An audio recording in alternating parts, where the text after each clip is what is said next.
भविष्य का दूसरा नाम है संघर्ष। हृदय में आज इच्छा होती है और यदि पूर्ण नहीं हो पाती तो हृदय भविष्य की योजना बनाता है। भविष्य में इच्छा पूर्ण होगी ऐसी कल्पना करता रहता है, किंतु जीवन ना तो भविष्य में है ना अतीत में। जीवन तो इस क्षण का नाम, अर्थात इस क्षण का अनुभव ही जीवन का अनुभव। पर हम ये जानते हुए भी इतना सा सत्य समझ नहीं पाते। या तो हम बीते हुए समय के स्मरणों को घेर कर बैठे रहते हैं, या फिर आने वाले समय के लिए हम योजनाएं बनाते रहते हैं और जीवन जीवन बीत जाता है। एक सत्य यदि हम हृदय में उतार लें कि ना हम भविष्य देख सकते हैं, ना ही भविष्य निर्मित कर सकते हैं, हम तो केवल धैर्य और साहस के साथ भविष्य को आलिंगन दे सकते हैं, स्वागत कर सकते हैं भविष्य का। तो क्या जीवन का हर पल जीवन से नहीं भर जाएगा? स्वयं विचार कीजिए। पर्वत पर सर्वप्रथम चढ़ने वाला उस पर्वत की तलाई में बैठकर जो योजना बनाता है, क्या वही योजना उसे उस पर्वत की पार करना हम भूल ही जाते हैं? कौन से प्रश्न? प्रथम प्रश्न, क्या समय के साथ प्रत्येक मार्ग बदल नहीं जाते? क्या समय सदा ही नई चुनौतियों को लेकर नहीं आता? तो फिर बीते हुए समय के अनुभव नई पीढ़ी को किस प्रकार लाभ दे सकते हैं? दूसरा प्रश्न, क्या प्रत्येक संतान अपने माता पिता की छवि होता है? हाँ, संतानों को संस्कार तो अवश्य माता पिता देते हैं, किंतु भीतर की क्षमता तो ईश्वर देते हैं। तो जिस मार्ग पर पिता को सफलता मिली है, विश्वास है कि उसी मार्ग पर उसकी संतानों को भी सफलता और सुख प्राप्त होगा। तीसरा प्रश्न, क्या जीवन के संघर्ष और चुनौतियां लाभकारी नहीं होती? क्या प्रत्येक नया प्रश्न एक नए उत्तर का द्वार नहीं खोलता? तो फिर संतानों को नए नए प्रश्नों, संघर्षों और चुनौतियों से दूर रखना, ये उनके लिए लाभ करना कहलाएगा या हानि पहुंचाना?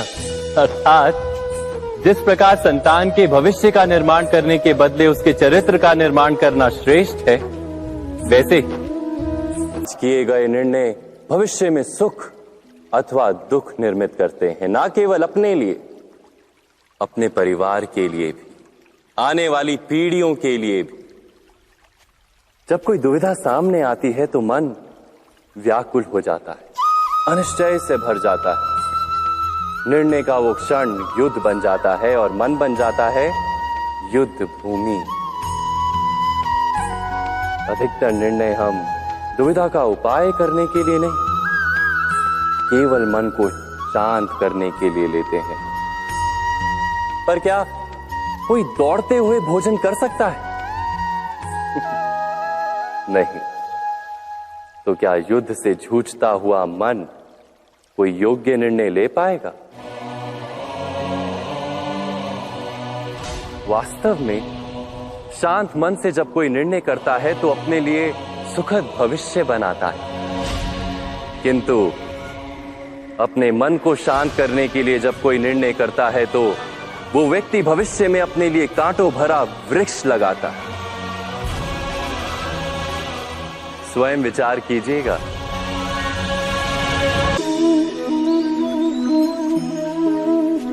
सबके जीवन में ऐसा प्रसंग अवश्य आता है कि सत्य कहने का निश्चय होता है हृदय में, किंतु मुख से सत्य निकल नहीं पाता। क्या ये सत्य है? नहीं, ये तो केवल तथ्य है।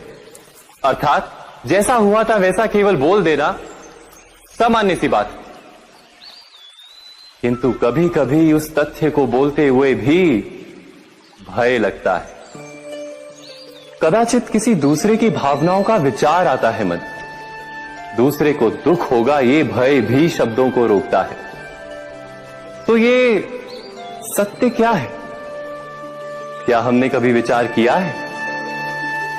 जब भय रहते हुए भी कोई तथ्य बोलता है तो वो सत्य कहलाता है। वास्तव में सत्य कुछ और नहीं, केवल निर्भयता का दूसरा नाम है। और निर्भय होने का कोई समय नहीं होता, क्योंकि निर्भयता आत्मा का स्वभाव है। अर्थात क्या प्रत्येक क्षण सत्य बोलने का क्षण नहीं होता?